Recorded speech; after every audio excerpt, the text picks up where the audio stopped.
কয়েকদিন যে পরিমাণে বৃষ্টি হচ্ছে, বৃষ্টি তো থামতেইছে না। আর এই সময় কিন্তু একটু স্পাইসি খাবার হলে একদমই মন্দ হয় না। আমার মেয়ের তো অনেক বেশি ফাস্টফুড পছন্দ। যাই হোক, আজকে ভাবলাম বাসায় একদম রামেন তৈরি করব।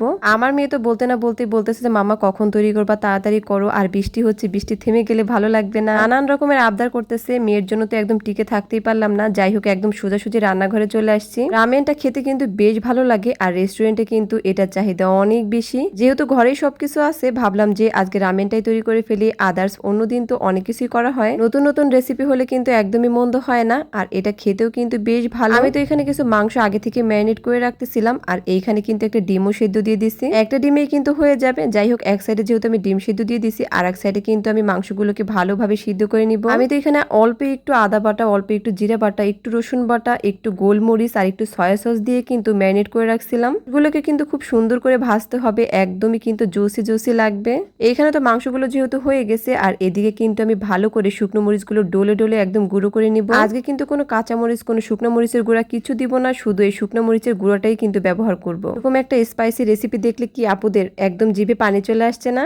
আমার তো এরকম স্পাইসি রেসিপি দেখলে না, বিশেষ করে ভিডিওতে আমার অনেক বেশি পানি চলে আসে। তখনই মনে হয় যে আমি তৈরি করে ফেলি। নিত্য নতুন খাবারের আইটেম নতুন হলে কিন্তু বেশ ভালো লাগে, আর এটা তৈরি করতেও কিন্তু বেশ ভালো লাগে। এখানে তো কিছু পেঁয়াজ কুচি, রসুন কুচি আর অল্প একটু আদা কুচি দিয়ে দিছি। এটাকে তো ভালোভাবে একদম ভেজে নিছি, আর ভেজে নেবার পর কিন্তু আমি একদম ঝোলে পানি দিয়ে দিব। আমি কিন্তু চাউমিন দিয়ে আজকে এই রামেনটা তৈরি করব। এটা কিন্তু সাধারণ নুডলস দিয়েও হয়। এখানে তো যেহেতু পেঁয়াজগুলো সিদ্ধ হয়ে গেছে, তারপরে অল্প অল্প করে সব উপকরণ আমি মিক্স করে দিচ্ছি। প্রথমে তো সয়া সস, তারপরে গোলমরিচ গুঁড়ো, তারপরে দিয়ে দিলাম এইখানে যে চিলি ফ্লেক্স আছে সেগুলো। তো একটু স্পাইসি হবে, এই জন্য শুকনো মরিচটা কিন্তু একটু বেশি করে দিয়ে দিছি। আর এইখানে তারপরে দিয়ে দিলাম টমেটো। টমেটো সসটা না দিলে কিন্তু ভালো লাগবে না, টমেটো সসটা দিতেই হবে। এখানে দিয়ে দিলাম লবণ, তারপরে কিন্তু সব একসাথে মিক্স করে আমি জাল দিতে শুরু করে দিব।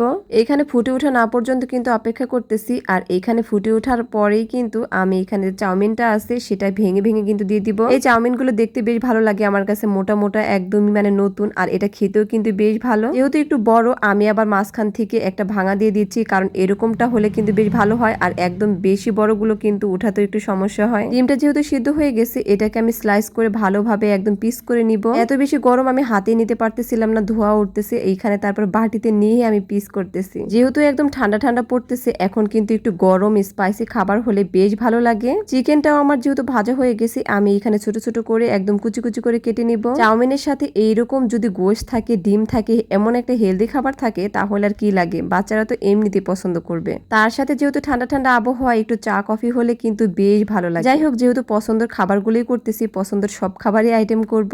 মাংস কুচি করা কমপ্লিট হয়ে গেছে। এইখানে মোটামুটি আমার হালকা পাতলা একটু ঝোল রেখে চাউমিনটাও কিন্তু হয়ে গেছে। এইখানে তো আমি রামেনটা পুরোপুরি রেডি করার জন্য এখানে ডিমের স্লাইস দিয়ে দিলাম, আর এখানে চিকেন গুলো দিয়ে দিলাম। চিকেনটা কেউ চাইলে কিন্তু ঝোলের মধ্যে দিতে পারেন, কেউ চাইলে কিন্তু এভাবে ভেজে এটার সাথে এভাবে পরিবেশন করতে পারেন। তবে চাউমিনের যে মেন উপকরণটা, সেটা কিন্তু মাংসটা এভাবেই রাখে, এটার সাথে মিক্স করে করে খায়। আমার মেয়ে তো পেয়ে এত বেশি খুশি হয়ে গেছে, খুশি আর কে ধরে, বলতেছে তাড়াতাড়ি দাও, আমি একবার ট্রাই করে দেখি। আমার প্রত্যেকটা রান্না কিন্তু রিভিউ দেওয়ার জন্য আমার মেয়ে সবসময় একদম রেডি থাকে, তাড়াতাড়ি দাও, কোনটা কেমন হয়েছে সেটাকে টেস্ট করে দেখি, এটা বলে। মেয়ের রিভিউ পাওয়ার জন্য আমিও খুব এক্সাইটেড থাকি যে কেমন হয়েছে, মেয়েটা খেয়ে বলতে পারবে। এদিকে তো যাই হোক, মেয়ে বলতেছে মাম্মা অনেক বেশি মজা হয়েছে, তবে একটু ঝাল হয়েছে। তো ছোট বাচ্চা, একটু তো ঝাল হবেই। যাই হোক, তারপরে কিন্তু খুব স্পাইসি হয়েছে, খুব ভালোও লাগছে। মেয়ের খুশিতেই আমার খুশি। যাই হোক, আমার মেয়ে খেয়েছে, এটাতেই কিন্তু আমার অনেক বেশি প্রাপ্তি। তারপরে যাই হোক, ভাবলাম যে আমিও একবার ট্রাই করে দেখি। এখানে মোটামুটি মা মেয়ে পুরো এক বাটি শেষ করে ফেলছিলাম। এদিকে ভাবলাম যে আপনাদের ভাইও যেহেতু চলে আসছে অফিস থেকে, ভাবলাম যে একটু ব্ল্যাক কফি করি, আর ব্ল্যাক কফিটা কিন্তু খেতে বেশ ভালো লাগে। আমার কিন্তু যদিও দুধ কফিটা বেশ ভালো লাগে, তারপরে ভাবলাম যে আজকে যেহেতু আপনাদের ভাই এটা পছন্দ করছে, আমিও এটা একবার খেয়ে দেখি। কফিটা কিন্তু একটু যদিও করা লাগে, তারপর এটা টেস্টটা কিন্তু আলহামদুলিল্লাহ অনেক বেশি মজার। যদিও উপকার ব্ল্যাক কফি, আমার কিন্তু দুধ কফিটা ভালো লাগে, মানে জিভে যেটা ভালো লাগে সেটাই কিন্তু মন চায়। দুজনের জন্য কফিও বানিয়ে ফেললাম। মোটামুটি সন্ধ্যার নাস্তাটা কিন্তু আলহামদুলিল্লাহ আজকে অনেক বেশি মজাদার ছিল। ঈদের সময় কিন্তু একটু স্পাইসি খাবার হলে বেশ মন্দ হয় না, ভালোই লাগে। ভিডিওটা যদি ভালো লেগে থাকে অবশ্যই আপুরান ভাইরা লাইক কমেন্ট করবেন, শেয়ার করবেন। সবাই ভালো থাকবেন, সুস্থ থাকবেন। আল্লাহ হাফেজ।